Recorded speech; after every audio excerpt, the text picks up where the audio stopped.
Assalamualaikum warahmatullahi wabarakatuh. Bismillah, alhamdulillah, wassalatu wassalamu ala rasulillah Sayyidina Muhammad ibn Abdillah wa ala alihi wa ashabihi wa muwalah. La hawla wa la quwata illa billah. Yang sangat kita hormati Ketua Pembina HMT Harokah Majelis Taklim, Ibu Ida Fauzia, keluarga besar Gus Muhaimin yang saya hormati beserta Ibu Badriah yang saya hormati, Ibu Halim yang saya hormati,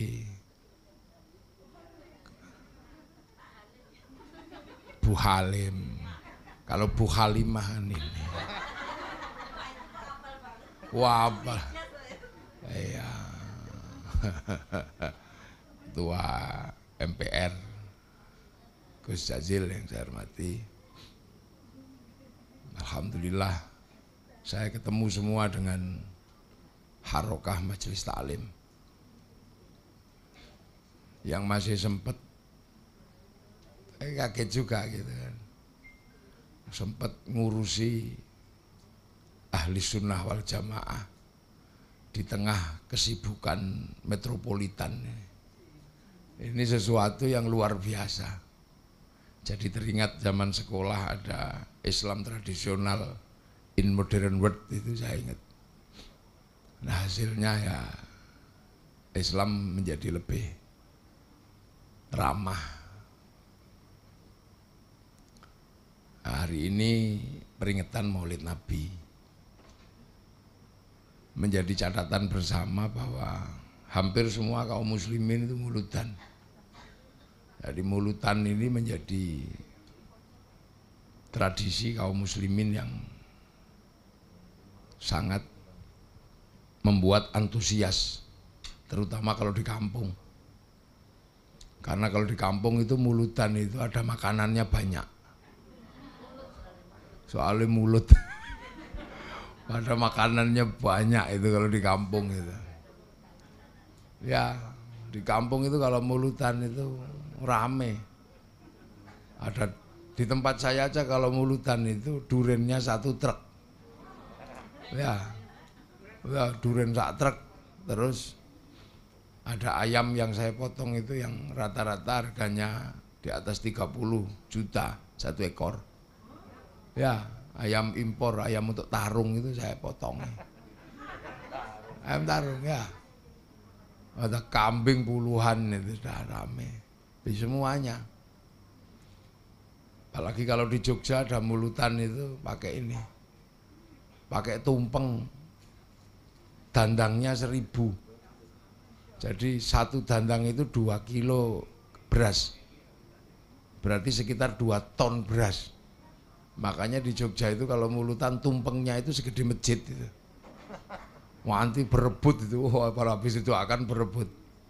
Yang paling mahal itu telur yang di atas yang jumlahnya 5.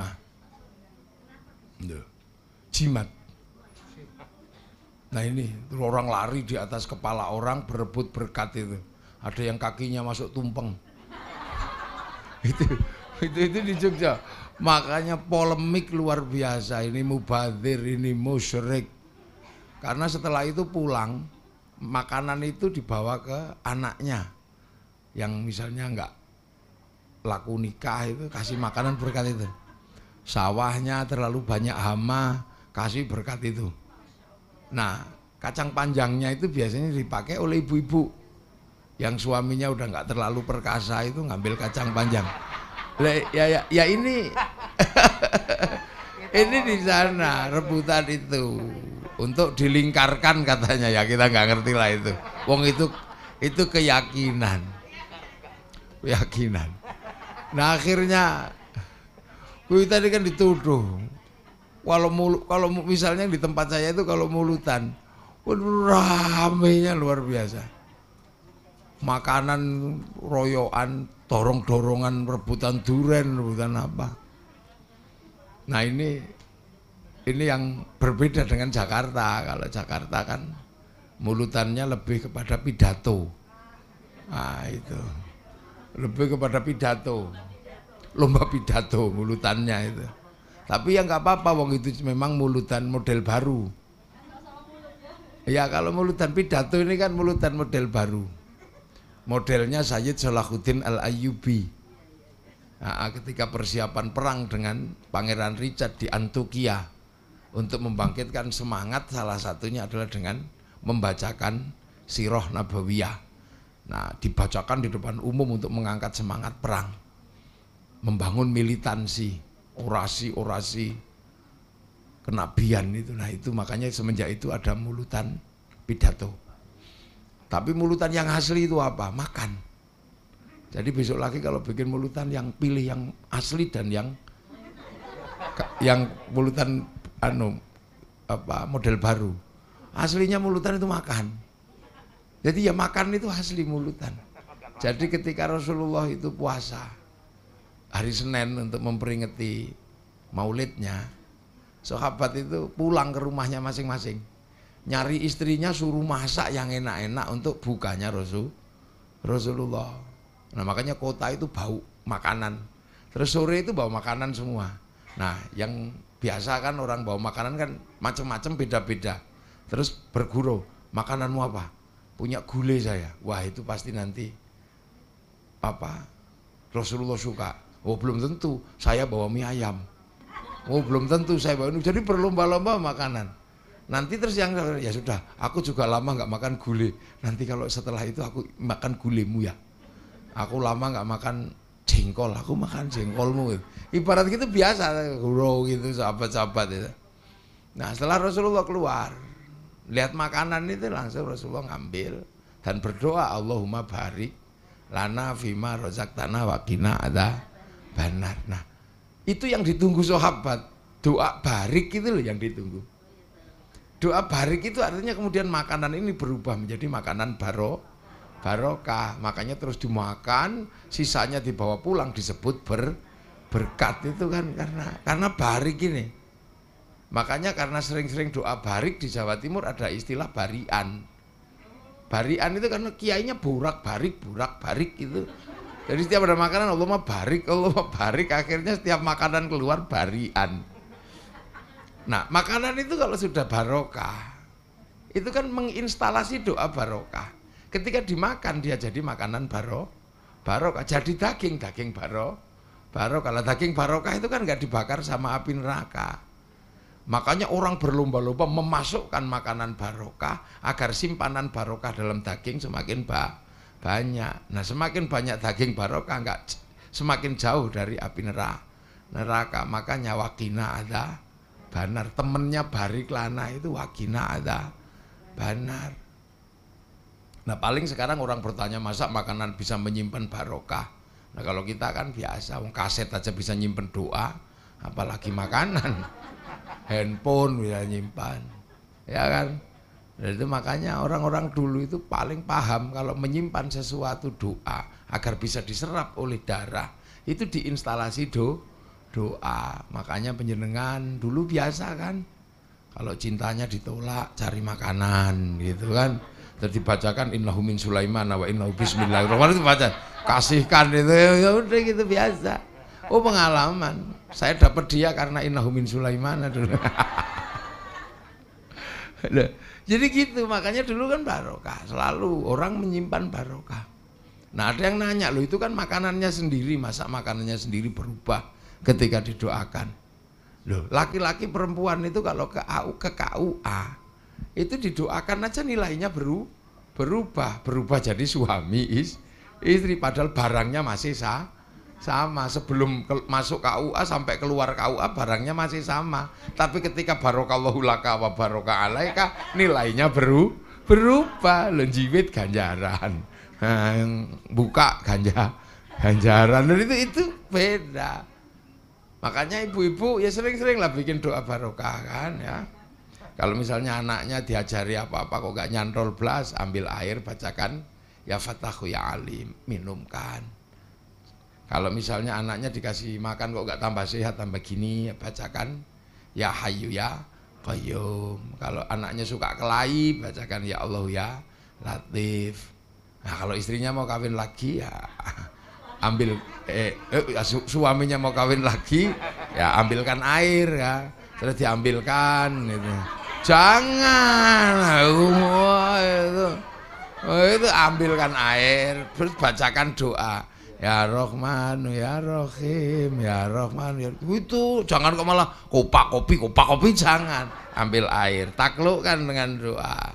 Bila perlu nyanyikan lagu kenangan berdua. Lah ya kan, wabila ku ingat dirimu ya gak apa-apa kan itu. Atau hanya dirimu yang bisa membuatku tenang, sambil gini, sambil nangis gak apa-apa. Tanpa dirimu aku merasa hilang dan sepi. Ambil tuh didoni, minumkan. Lah itu dulu.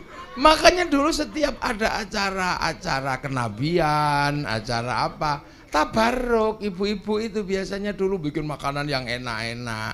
Sehingga ketika dimakan enak. Lah sekarang orang lupa. Ketika ada waktunya tabarruk mengeluarkan makanan yang nggak enak. Nasinya kadang kering gitu. Kalau di sini enak lah, wong di sini ya. Kampung-kampung kadang kering, tempenya sepotong gitu, terus minyak keriting gitu. Jadi waktunya mau dimakan lagi, ya nggak enak. Akhirnya dibawa pulang makanan ayam. Akhirnya ayamnya yang barokah. Itu dulu dikembangkan betul sama mbah-mbah kita. Makanya kalau di majelis taklim ini, kalau ada orang-orang yang susah, penjenengan sholat itu ngantongi beras. Saya itu sudah sering melakukan itu. Orang yang sulit diajak sholat, saya sholat ngantongi beras. Nanti sehari 1 kilo, 2 kilo, nanti seminggu itu udah sampai 6 kilo udah. Nah, nanti tak kasihkan ke dia dimasak. Itu nggak nyampe 5 bulan, biasanya terus mau, walaupun Jumatan tok mau. Gitu. Ini kita ini punya mekanisme yang itu sudah hilang. Karena itu terus disebut mekanisme hikmah, bleset titik disebut mekanisme perdukunan, kan susah kita. Gitu. Orang sekampung itu ada yang idiot rata-rata.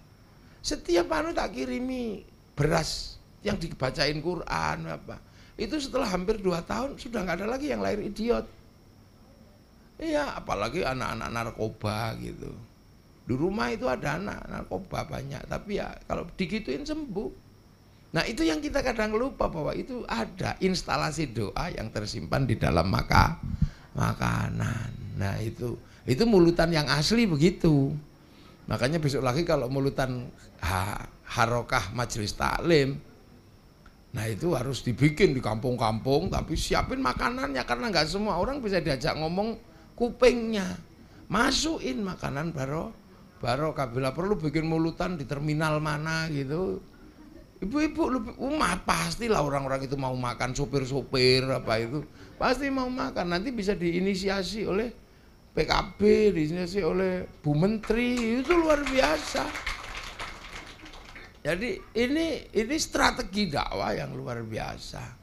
Yang sesungguhnya tidak lain dan tidak bukan itu dilakukan oleh orang-orang yang memang punya niatan baik untuk bagaimana negeri ini tetap merasa punya syukur kebahagiaan agamanya Allah Subhanahu wa ta'ala. Karena kita ini intinya cuma syukur toh. Negeri jauh kayak gini masih punya iman dan sekarang berkembang menjadi sesuatu yang luar biasa. Ini luar biasa. Padahal kalau kita ingat sejarah Rasul itu juga kita nggak kebayang ya. Bahwa Rasulullah itu disebut di dalam Al-Quran, laqad ja'akum rasulun min anfusikum. Anfusikum itu adalah Arab. Padahal belum pernah ada sejarahnya orang Arab jadi nabi, itu belum pernah. Sebelumnya Bani Israel semua. Sekali-sekalinya itu Rasulullah orang Arab jadi nabi itu. Makanya ketika Rasul jadi nabi, orang Arab gak kenal. Orang Arab gak ngerti nabi, karena orang Arab ini penyembah berhala, pagan. Dia gak kenal nabi. Makanya ketika Nabi mengatakan saya Nabi gitu ya orang tidak kenal. Apa itu Nabi? Saya misalnya di sini nggak perlu menjelaskan kalau saya kiai, wong sini semua sudah kenal kiai, punya konsep kiai sebelumnya diajarkan oleh para pendahulu. Jadi saya ke sini tenang aja, pasti disambut, pasti disuguhi, pasti disekeli mic gitu kan. Tapi beda ketika misalnya saya ke pedalaman Irian itu, mungkin mereka nganggap saya tim pemburu babi juga bisa. Karena mereka nggak punya konsep nabi, nggak ngerti sana. Nah, orang Mekah dulu juga nggak punya konsep nabi. Nggak punya konsep nabi. Dan nabi mengajarkan sesuatu yang bertolak belakang dengan tradisi Arab. Tradisi Arab sangat bertolak belakang dengan ajaran nabi. Orang Arab itu Tuhannya banyak, nabi ngajarkan Tuhan satu. Orang Arab Tuhannya kelihatan, nabi mengajarkan Tuhan tidak kelihatan. Itu sulitnya luar biasa. Di sana nggak ada air, Islam mengajarkan toharoh pakai air. Apalagi jinabat. Itu diminum aja susah, disuruh jinabat. Orang Indonesia nggak masalah, banyak air, jinabatnya sebulan sekali. Nah di sana jinabatnya semalam 8 kali, kan butuh air yang banyak. Air susah, makanan susah. Oh apa? Bupati kenapa? Masa sih? Lu iya sama enggak ceritaan itu. Iya, lu bisa mereka. Wong perempuannya beda-beda. Lah di sini ya nggak kuat, wong satu aja. Sana kan 4 kan, 2 itu bisa lah. Kalau cuma 1 ya capek. Nah itu bisa diajari seperti itu. Makanan susah, tapi bisa disuruh sedekah. Di sana itu kan makanan sulit, harus berburu, harus kemana-mana. Makanya di sana laki-laki superior, karena cari makannya itu memang maskulin. Berburu, berperang, merampas. Makanya laki-laki kuat di sana, perempuan nurut sama laki-laki. Lah di sini perempuan lebih mudah cari makan di sini. Cari ke sawah dapat, lebih mudah di sini. Makanya perempuan di sini independen. Makanya perempuan Indonesia cerewet-cerewet karena punya ini secara tadi ketika mencari maisha, perempuan di sini lebih kuat. Nah, yang ketiga, di sana panas bisa diajari puasa. Haji itu sulit bagi orang sana, panas kan, panas. Apalagi tawaf, perempuannya disuruh buka kepala, buka ini. Itu syahwatnya tinggi, lihat kaki aja syahwat, apalagi lihat di mukanya dibuka. Dan pada saat yang sama laki-lakinya boleh pakai baju tapi nggak boleh dijahit. Itu kalau mau dablek kan tinggal wes gitu aja. Tapi itu bisa diajari Rasulullah. Lah kenapa kok bisa? Karena Rasulullah nggak ngajari, tapi Rasulullah nyontoni. Laqad kana lakum fi Rasulillahi uswatun hasanah. Rasulullah hidup secara komunal beserta sahabat 24 jam. Berbagi rumah, berbagi waktu, berbagi ruang. Makanya hadis itu kan nggak jauh, nggak menunjukkan jauh itu. Amarona aku disuruh, nahana aku nggak boleh. Kunna ma'a Rasulullah aku bersama Rasul. Ro'a itu Rasulullah aku melihat Rasulullah. Sami itu aku mendengar. Yang jauh itu akhbarona sama haddasana. Itu aja yang jauh. Selebihnya dekat.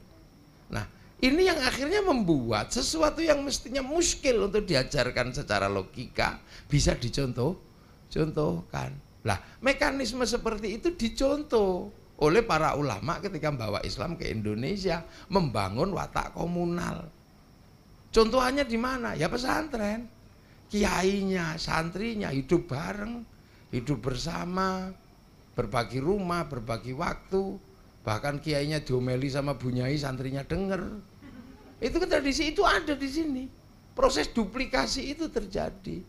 Makanya kemudian Islam berkembang. Dan di samping itu ada barokah tersendiri. Yang bawa Islam ke sini itu wali.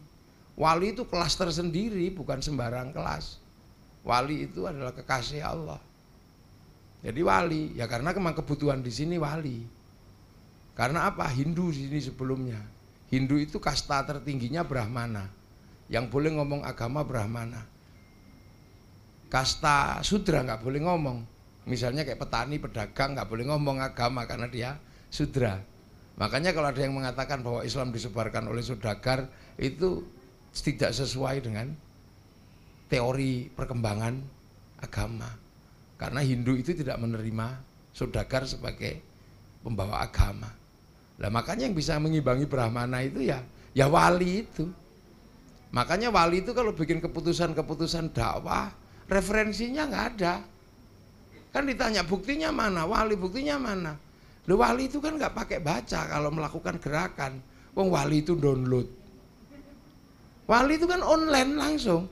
Qalu rabbuna Allah tsumastaqamu tatanazzalu alaihimul malaika alla takhafu wala tahzanu. Langsung online download. 10 tahun wiritan, 9 kali Joko 3 tahun download toh. Ya kan download 3 tahun. Ya Allah, ya Allah, ya Allah, ya Allah gitu. Nah, kita ini kan download aja nggak kuat. Kita ini 5 menit ya. Makanya kita ini nggak punya wifi karena nggak download dari harddisknya Allah. Lauhil Mahfuz itu kan harddisk. Orang Hindu menyebutnya orang Yunani menyebut kotak Pandora. Punya bayangan tentang harddisk kotak segala tahu. Orang Yahudi Nasrani membayangkan namanya tabut Sulaiman. Nah, orang Jepang kotak Doraemon. Nah, semua punya bayangan tentang harddisk ini. Nah, Rasulullah naik ke langit kan ditunjukkan ini harddisknya dunia itu di sini dan isinya. Lah itu sama wali-wali di-download. Makanya wali itu wifi-nya gede. Nah, makanya kalau kita butuh share it, butuh kirim, kita pakai wifi-nya wali. Ila hadrati, ila ruhi itu. Nah, wali-wali ini download. Downloadan wali ini tidak ada referensinya. Makanya ketika Clifford Gert nulis pun salah. Ada santri, priayi, abangan. Ya nggak komplit. Karena nggak paham konsep wali itu. Nah, wali itu download aja 3 tahun. Ya Allah, ya Allah, ya Allah, ya Allah. Apa gitu pilihan-pilihannya. Dan wali setelah download nggak pernah takut apa-apa karena tahu isi harddisk. Nggak pernah takut. Makanya misalnya kayak Syekhun Ustadzun berubah jadi kiai, ya nggak masalah. Tilmidun muridun berubah jadi santri, nggak apa-apa. Itu karena wali itu tahu isi harddisknya seperti apa. Nah, yang terpenting adalah ketika wali menghadapi situasi paling sulit. Situasi paling sulit apa? Ketika Islam yang tadinya di sana itu ketemu dengan satu bangsa, ketemu dengan satu suku, 2 suku. Begitu sampai di sini Islam itu ketemu dengan multi suku, multi agama. Sementara Islam harus tetap jalan dan harus menjadi kekuatan besar di Nusantara. Nah, itu ketemu wali itu tantangan terbesarnya di situ. Ketemu bangsa yang kuat, ketemu bangsa yang besar, ketemu multikultur, multi ras, multi agama. Nah, tawarannya apa kalau udah seperti itu? Karena Islam itu jangkauannya adalah jangkauan rahmatan lil alamin. Nah, disitulah maka akhirnya kemudian ya sudah antara ikhtiar zahir sama ikhtiar batin dan bentuk kepasrahan diserahkan jadi satu. Kemana? Ya dikembalikan lagi kepada Rasulullah. Ketika Rasulullah menjadi rahmatan lil alamin dengan cita-cita besar ke depannya adalah kullukum ra'in wa kullukum mas'ulun an ra'iyati, maka kemudian konsep ra'iyah diterapkan di Nusantara. Konsep ra'iyah ini diterapkan di sini. Bagaimana manusia hidup bisa berdampingan, berbeda-beda tapi bisa saling bertanggung jawab. Loh, ra'iyah itu kan kondisi di mana saling bertanggung jawab. Nah, konsepnya Rasulullah yang ra'iyah inilah yang akhirnya diterapkan dan diserap ke bahasa Indonesia menjadi rakyat. Loh itu. Jadi kita ini toleran, kita apa? Ini bukan kemudian mengambil referensi dari demokratisasi Eropa. Kita menjadi apa? Toleran bukan karena demokrasi model Yunani, bukan karena humanisme, tapi kita menjaga tatanan ra'iyah yang sudah diberlakukan oleh para pendahulu bangsa ini dengan satu konsep bagaimana kembali kepada cita-cita Rasulullah. Maka hidup bersama ini dan kita berhasil sampai menjadi sebuah teritori. Ra'iyah dibikin para wali menghasilkan teritori namanya wilayah, dan wilayah itu yang disebut Negara Kesatuan Republik Indonesia yang sekarang dijaga oleh Gus Muhaimin, dijaga oleh Gus Jazil. Semuanya ini Majelis Permusyawaratan Rakyat Dewan Perwakilan Rakyat. Ini sesungguhnya adalah cita-cita besarnya Rasulullah bisa diterapkan di negeri yang jauh ini. Jadi ini representasi rakyat. Tinggi yang mana? Tinggi yang mana? Ya udahlah ya tinggi. Ya tinggi penjenengan lah. Penjenengan. Jelas lah, duduknya aja sudah kalah tinggi. Nah, iya, iya. Tapi kan persoalan tinggi dan itu kan bisa dinegosiasi kan. Gimana enaknya kan gitu. Itulah enaknya berkawan cukup lama itu kan gitu bisa saling. Jadi sudah bukan persoalan tinggi rendah. Gitu.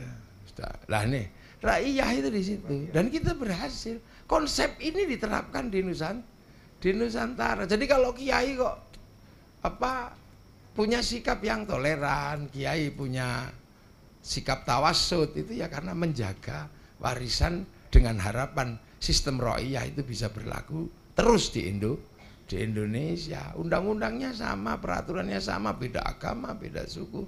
Dan satu-satunya bangsa yang menyebut ro'iyah untuk warga bangsanya itu hanya Muslim Indonesia. Lah makanya ini dijaga, para wali dijaga. Nah apalagi kalau mulitan begini kan, akhirnya kita punya sistem pemahaman yang sederhana. Karena setiap mulitan biasanya ada, kalau di Jawa ada Kanjeng Nabi Muhammad lahir ono ing Mekah dinone Senin 12 Maulid tahun gajah. Itu memberikan kesadaran ruang dan waktu. Zaman makan ada di situ. Rasul lahir di Mekah, artinya Rasul bukan orang Betawi. Rasul orang Mekah sana. Pasti wajahnya ya wajah Mekah, wajah Arab. Tahun gajah berarti 571. Berarti sekitaran tahun 600 Rasulullah jadi nabi. Artinya yang ketemu nabi ya orang yang hidup di zaman itu. Dan itu hanya seputaran orang Mekah.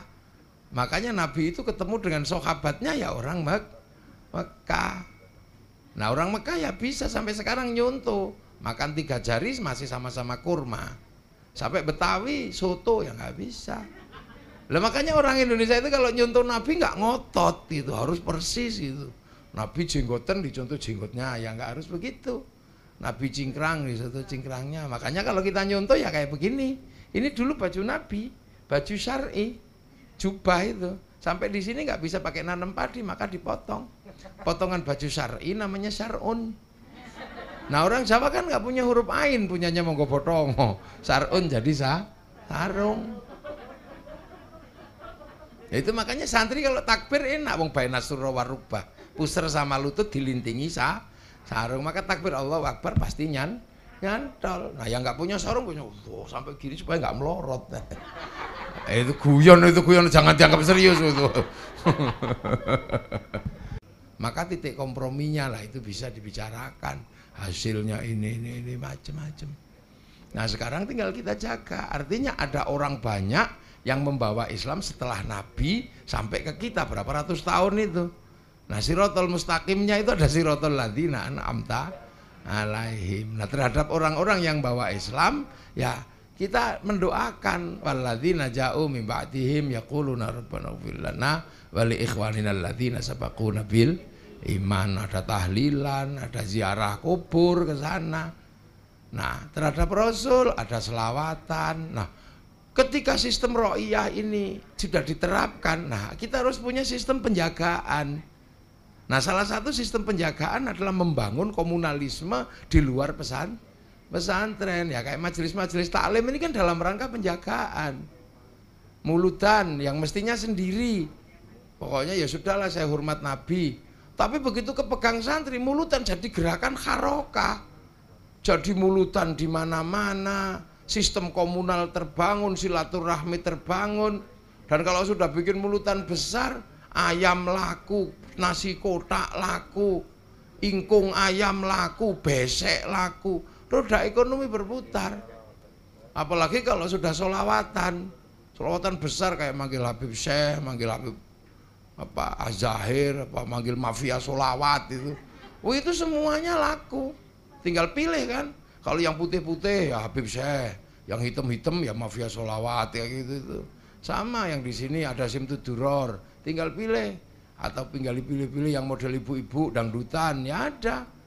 Ya Rasulullah salamun alik deneng ya ada ibu. Yang model sundanan, ya Rasulullah salamun alik model Sunda.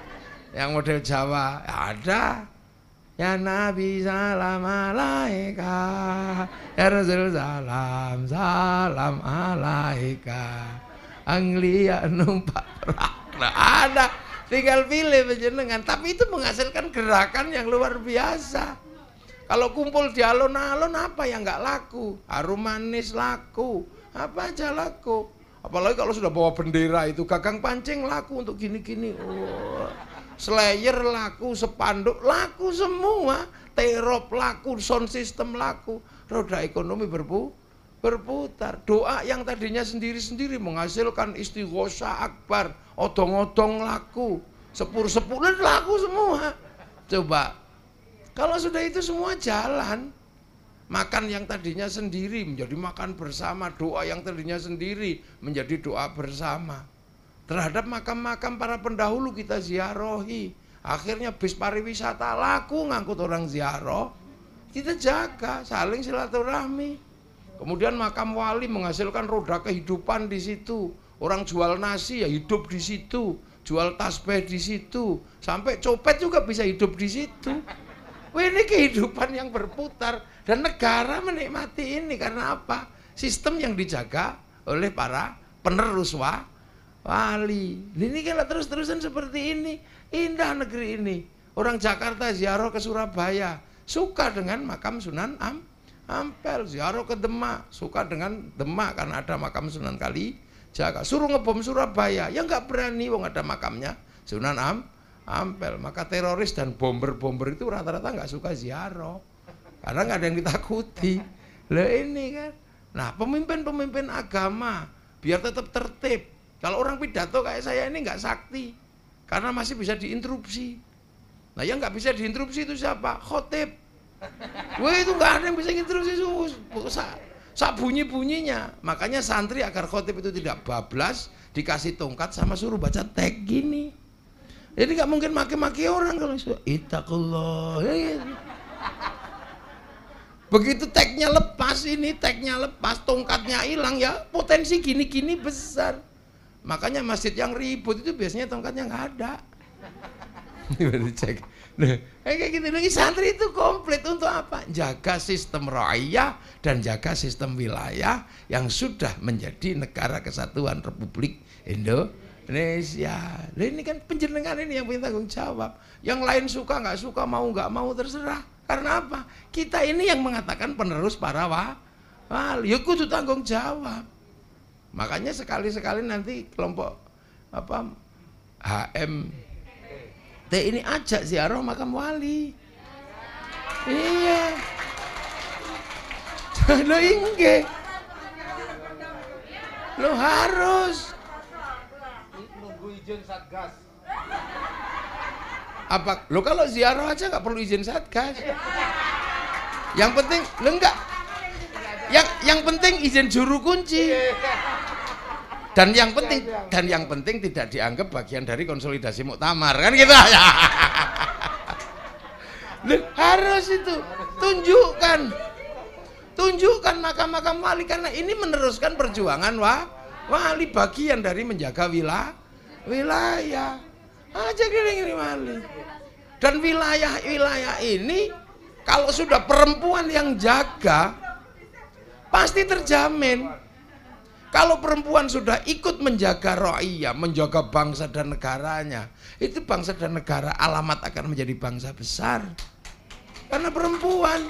Loh, karena imadul bilad itu perempuan, tiang negara itu perempuan. Perempuan bukan laki-laki. Laki-laki itu support system.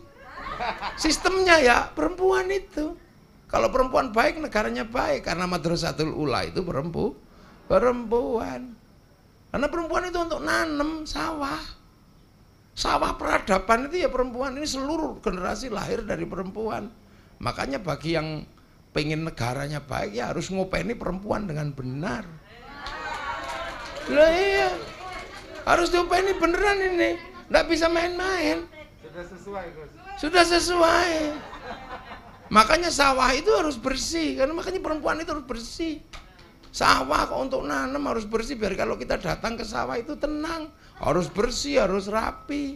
Kalau mulai jerawatan masukkan salon. Udah gitu. Udah gitu dia perempuan. Iya, lo bener, manicure pedicure.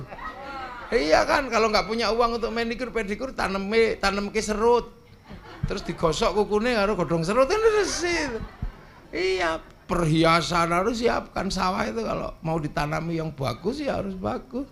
Sawah itu kalau mau ditanami harus subur, nggak boleh kering, nggak boleh nggak ada pupuknya, harus selalu basah kering dan basah dan subur, harus dipupuk terus perempuan itu, maka perempuan harus dikasih uang. Loh iya makanya subur. Kasih uang, jangan sampai perempuan pengen bakso aja kok. Pengen bakso kok nggak bisa beli, jangan gitu loh. Harus. Nah yang ketiga perempuan itu sawah itu kalau ditanami nggak boleh dibakar. Kalau dibakar tanamannya mati, maka perempuan nggak boleh dibikin emosi. Tenang aja udah biarin aja. Lah itu ya sudah kalau lagi pengen, iya. Sesuai semua Gus, sudah sesuai. Iya sudah sesuai. Nah, besok dibikin harokah yang lebih gede. Dari tergantung beliau-beliau ini. Suami sebelah kanan, istri sebelah kiri. Terus tumpengnya ada, makanannya banyak itu enak. Anaknya diajak. Dalam?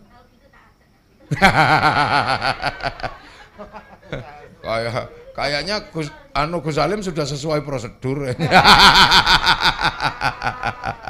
Lah itu, jadi imadul bilad itu ya ini, kalau perempuan sudah masuk dalam harokah negara ini untuk menata Islam yang punya kepedulian pada wilayah, itu sesungguhnya hanya setingkat menuju baldatun thayyibatun wa rabbun ghafur.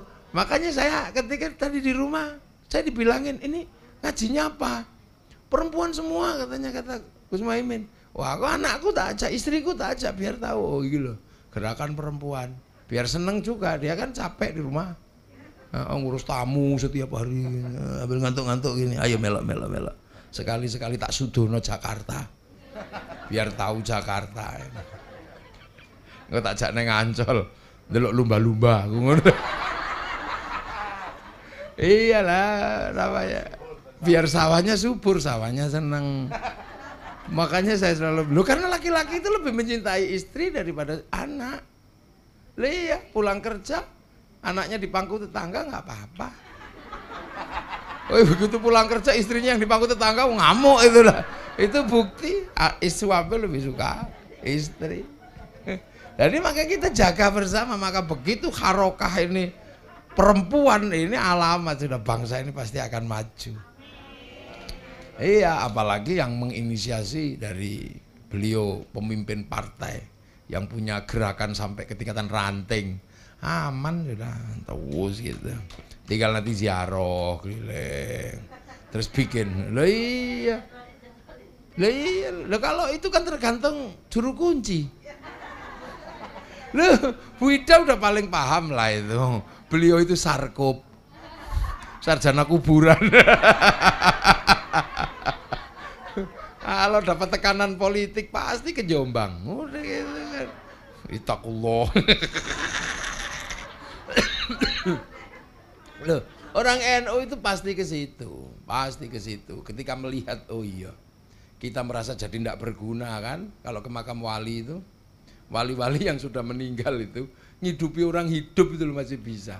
Kita kadang ngidupi istri satu aja melet-melet itu kan. Wali aja bisa mendatangkan orang dengan berbagai latar belakang. Kita ini datengin orang satu latar belakang aja susah. Makanya itu dibangun mekanisme sosial. Bila perlu di branding itu, belikan bis khusus, bis HMT. Wah, bagus. Berapa sih bis paling 1 miliar satu? Iya. Banyak lah ya, kalau bis bekas-bekas dikit nggak apa-apa kan. Kalau mogok didorong bareng-bareng. Iya, kenalkan dengan pemilik wilayah. Para wali itu pemilik wilayah, kenalkan. Pangeran Jayakarta geser ke apa Gunung Jati, terus ke timur ke Gunung Ampel. Itu setiap 2 tahun 5 kali aja kan. Loh iya kan 2 tahun 5 kali kan berarti. Apa setahun 2 kali gitu bisa. Dan itu manfaatnya besar, mengingatkan kita pada masa lalu sehingga kita mengerti masa depan. Karena prinsip kita itu al-muhafadzatu 'alal qadimis sholih wal akhdhu bil jadidil aslah. Nah, itu pokok. Itu lah tergantung monggo ini Gus Jazil ini. Jadi sisihkan dana kampanye untuk kebutuhan. Iya, nah itu nanti se-Indonesia. Jangan Gresik Lamongan aja. Jangan se-Indonesia. Gus Muhaimin juga harus se-Indonesia. Iya.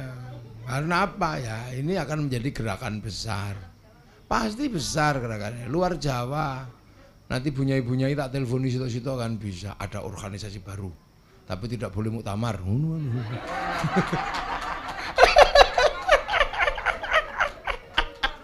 Tapi nggak boleh muktamar karena daripada ricu pas muktamar kan mending saya ikut muktamar. Loh, jadi kita ini melakukan peringatan Maulid ini di belakang itu ada peristiwa-peristiwa besar yang akan ngikut. Maka sesungguhnya kita ini diwarisi bagaimana menjaga wilayah inilah. Ini jadi makanya santri-santri ini moderat. Itu bukan kemudian kita mengambil sistem toleransi dari humanisme. Kita ini ro'iyah, saling bertanggung jawab dalam konsep Rasulullah, bukan people. Jadi kita ini bukan Vox Populi, Vox Dei, itu bukan. Kita ini ro'iyah, jadi basis toleransi kita di kalangan santri bukan berbasis humanisme, tapi berbasis dari apa? Dari dawuh Rasulullah, kullukum ra'in wa kullukum mas'ulun an ra'i. Ya di basisnya ra'iyah. Nah ini jadi makanya kiai-kiai itu tenang, saling jaga. Nah semoga peringatan Maulid ini nanti akan disongsong dengan maulid-maulid berikutnya dengan penuh makanan, dengan penuh. Ini punya Irus ini sudah waduh ini bukan itunya, kalau punya Irus bukan masalah banyak makannya, cempretnya itu nanti ada tepret gitu. Water upotok itu kan, karena nyai saya kiai sama jarang yang bisa pakai sendok. Oh ini lain, ada yang ini terus kipat no ini. Lah gitu.